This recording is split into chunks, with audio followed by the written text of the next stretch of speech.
Hello' everyone, কি খবৰ? আশা কৰোঁ আপোনালোক সকলো ভালে আছে। আপোনালোক সকলো ভালে থকাটোৱে বিচাৰোঁ। আৰু আমি বেটাই মই চোতালত বহি আছোঁ। এতিয়া 3টামান বাজিছে আৰু ৰাতিপুৱা আজি ভিডিঅ' আৰম্ভ কৰিব নোৱাৰিলোঁ, যিহেতু আজি গৰম পৰিছে ন, সেইটো কাৰণে ভিডিঅ' ৰাতিপুৱাৰ পৰা আৰম্ভ কৰা নাই, আজি পাছবেলা আৰম্ভ কৰিছোঁ।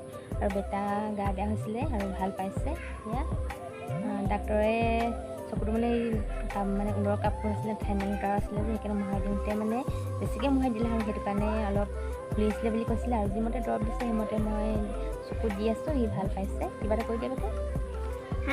মই গা ভাল পাইছোঁ। আপোনালোকৰ ভালনে কৈ দিয়া? আপোনালোকৰ ভালনে?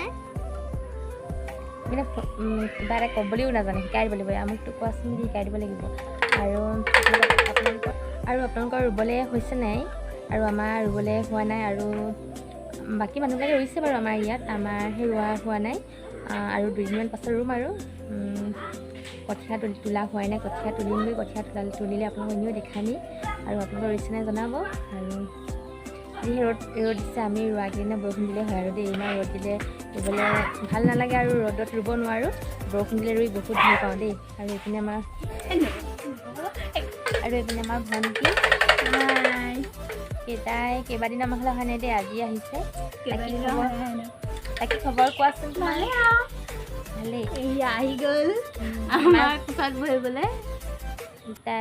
বেটাই মানে বা মানে পঢ়িব লাগিব বা পেহী খুব ভাল পায়। আৰু ভণ্টিহঁতো মানে অকণমানি মাইনা এটা আছে।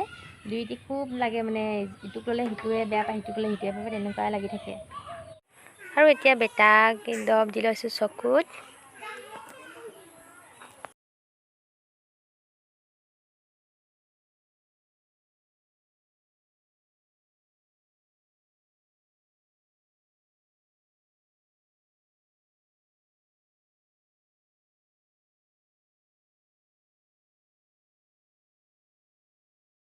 এইপিনে আকৌ মায়ে কঁঠাল বুখলিয়াইছে। গৰমতে গৰম আৰু দেই, বতৰৰ ফল বতৰত নাখালে আৰু কেতিয়া খাম, সেইকাৰণে গৰম হ'লেও খাই লওঁ। আৰু বেটাই খাই ভাল পায়।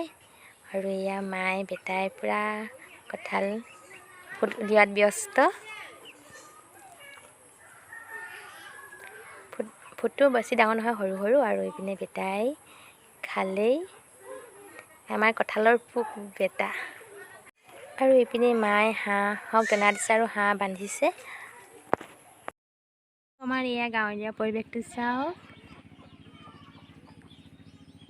গাঁৱলীয়া পৰিৱেশত কি মাত নুশুনিব? ট্ৰেক্টৰ মাতি শুনিবনে, হাঁহ কুকুৰা মাতি শুনিবনে, চৰাই চিৰিকটি মাতি শুনিবনে?